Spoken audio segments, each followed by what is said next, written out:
Property management എന്ന് പറയുന്നത് നിലവിൽ കൺസ്ട്രക്റ്റ് ചെയ്തിട്ടുള്ള അപ്പാർട്ട്മെൻറ്റുകൾ ഒരു നിശ്ചിത കാലയളവിലേക്ക് ലീസിനെടുത്ത് അത് 5 വർഷത്തേക്കോ 10 വർഷത്തേക്കോ 100 വർഷത്തേക്കോ ലീസിന് എടുത്തതിന് ശേഷം ആ ഡെവലപ്പറിൻ്റെ അടുത്ത് നിന്ന് അതിൻ്റെ ബിൽഡിംഗ് ഓണറിൻ്റെ അടുത്ത് നിന്ന് ലീസിന് എടുത്തതിന് ശേഷം ഈ പ്രോപ്പർട്ടികൾ റെൻ്റ് ഔട്ട് ചെയ്ത് അതിലൂടെ ലാഭം ഉണ്ടാക്കുന്നവരാണ് പ്രോപ്പർട്ടി മാനേജ്മെൻറ്റ് ചെയ്യുന്ന റിയൽ എസ്റ്റേറ്റ് വ്യക്തികളെന്ന് പറയുന്നത്.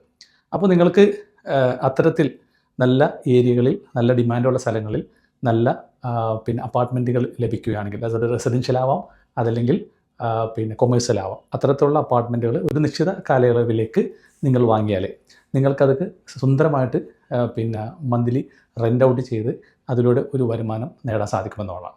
അപ്പോൾ ഒരു പ്രോപ്പർട്ടി മാനേജ്മെൻറ്റ് കമ്പനി നടത്തണമെങ്കിൽ സ്വാഭാവികമായിട്ടും നിങ്ങളുടെ കയ്യിൽ ഒരു അപ്പാർട്ട്മെൻറ്റ് ഇത്ര വർഷത്തേക്ക് വാങ്ങുവാനുള്ള ലീസിന് വാങ്ങാനുള്ള ഒരു എമൗണ്ട് കയ്യിൽ വേണം എന്നുള്ളതാണ്. അപ്പോൾ അത്തരത്തിലുള്ള ഒരു രീതിയിലൂടെ നിങ്ങൾക്ക് സ്വാഭാവികമായിട്ടും ഇത്തരത്തിൽ ഒരു പ്രോപ്പർട്ടി മാനേജ്മെൻറ്റ് ബിസിനസ്സിലേക്ക് നിങ്ങൾക്ക് കടക്കാൻ സാധിക്കുന്നതാണ്. ഇനി ചില ആളുകൾക്ക് റെഡി ആയിട്ടുള്ള പണം നൽകണമെന്നില്ല. അവർക്ക് കൊടുക്കേണ്ട പണം എല്ലാ വർഷവും അല്ലെങ്കിൽ എല്ലാ മാസവും ഇത്ര എമൗണ്ട് കൊടുക്കുക എന്നുള്ളൊരു ഡീൽ ഉണ്ടാക്കിയാൽ മതിയാവും. ബാക്കി കിട്ടുന്ന പൈസ നിങ്ങൾ എങ്ങനെ അത് മാനേജ് ചെയ്ത് എത്ര റെൻ്റ് ഔട്ട് ചെയ്ത് എടുക്കുന്നു ബാക്കി എല്ലാ പൈസയും നിങ്ങൾക്ക് എടുക്കാം. അപ്പോൾ പ്രോപ്പർട്ടി മാനേജ്മെൻറ്റും നിങ്ങൾക്ക് പറ്റിയ നല്ലൊരു ബിസിനസ് ഓപ്പർച്യൂണിറ്റിയാണ് എന്നുള്ളതാണ്.